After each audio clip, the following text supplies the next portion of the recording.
Hi, the mudbrooker here. A few days ago, Artemisfair posted a video about Kevin and Elizabeth Schatz, a Paradise, California couple who have been charged with beating their 7-year-old daughter to death with a length of quarter-inch PVC water supply hose. The Schatzes were practitioners of a system of child discipline and training promoted by a fundamentalist preacher named Michael Pearl and his wife Debbie. The Pearls earn somewhere around $2 million a year, selling books and doing seminars on various Christian family topics, but their biggest selling book is To Train Up a Child, an instruction manual for torturing your offspring in a biblically sound manner. I provided links to a couple of articles by Lynn Harris in Salon magazine, which provide some excellent background on the Pearls and their ministry. The Pearls make their living off the fact that for most fundamentalist and evangelical Christians, corporal punishment of their children is a big part of their identity. It's a point of pride with these folks that rather than using timeouts and the touchy-feely positive reinforcement like in the ungodly secular world, they soundly thrash their kiddies just like God told them to.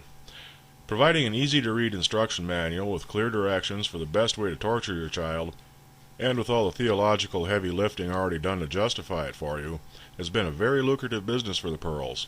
And make no mistake about it, the systems the Pearls have developed, for all its biblical boilerplate and claims that it's the loving thing to do for your kids, is nothing more than a textbook example of how to break a prisoner's will through mental and physical torture.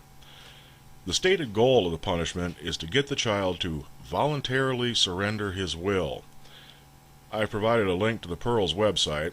When you get there, click on the tab that says Child Training, then click on The Rod, and finally scroll down to In Defense of Biblical Chastisement. In Part 1, Michael Pearl gives a long-winded biblical justification for flogging your child. In the second part, he finally gets down to brass tacks about his technique. I won't go into the details, it's better just to read it for yourself. But in a nutshell, what Pearl recommends is at the first sign of rebellion and willfulness, take your child, restraining him if he resists, and whip that little heathen until he utterly submits to your will. Punishments like this are most necessary between the ages of 2 and 4, and they serve a twofold purpose. First, it establishes your absolute authority as a parent over the child, and second, it prepares the child to surrender his will to the absolute authority of God later in life. You heard me right. This slimy motherfucker and his wife are making millions of dollars a year selling books and giving seminars promoting the indoctrination of preschool children by means of physical torture. They need to be exposed to much greater and much harsher public scrutiny than what they've been getting, and that's exactly what I plan to do, and I invite you, my gentle viewers, to join with me.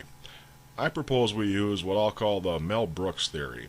This isn't verbatim, but the gist of the story is that years ago, an interviewer asked Brooks why he worked some sort of reference to the Nazis into almost all of his movies. Brooks answered that he did it because the Nazis were evil, and that by refusing to mention them out of fear or revulsion only added to their power and mystique. But by making them a laughingstock and holding them up to ridicule, that mystique is stripped away. Not only that, but the only way to truly destroy somebody is to laugh at them. And that's what I hope to do with the Pearls. To that end, I'm asking everyone out there watching this video who has a mind to do so, to make a video of their own about the Pearls. Pwn them, mock them, ridicule them, whatever it takes to bring these assholes the kind of attention they really deserve. To get you started, here's a couple of nuggets, a quick look at the articles on their website turned up. The first one comes from a book review written by Michael Pearl. He blames the upsurge on autism, among other things, on yeast in our diets. The other one is an article by Debbie Pearl called Barbie Dolls or Baby Dolls. In it, she warns mothers not to let young girls play with Barbie dolls because later in life they'll have strange, sexually compelling thought life and lustful daydreams. Let me read you a couple of sentences.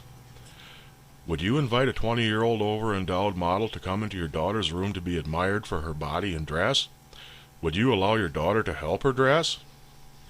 Now I know there's somebody watching this video that could just have a field day with a gem like that.